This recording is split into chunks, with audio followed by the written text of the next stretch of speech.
Pour Frédéric et son fils aujourd'hui, c'est mission casse-cou. Objectif, ce nid de frelons asiatiques perché à 10 mètres de haut.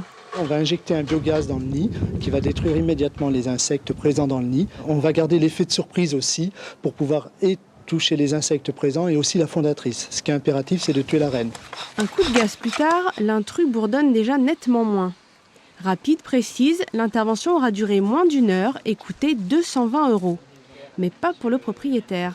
Pour cette intervention, rien. Donc voilà, donc on essaie en général d'informer sur le devis qui nous était proposé et que le particulier sache que ça a un coût et que ce coût aujourd'hui va être pris en charge par le conseil général de Charente-Maritime au travers d'une subvention qui avait été votée et puis également d'un complément si nécessaire. Là, ça ne sera pas le cas par la commune de Royan. Les pompiers ne retirent plus les nids de frelons, trop dangereux et surtout trop fréquents.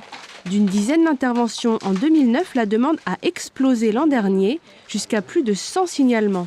Un véritable danger. Tous les insectes dans le nid sont des insectes guerriers, donc vous avez 100% des insectes présents dans le nid qui vous attaquent au moment où vous intervenez.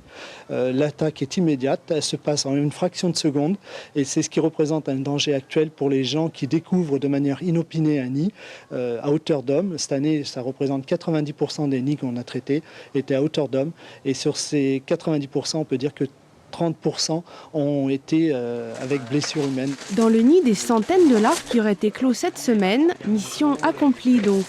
Mais pour les spécialistes de l'éradication du frelon, la saison ne fait que commencer. Le pic des signalements de nids est prévu à l'automne.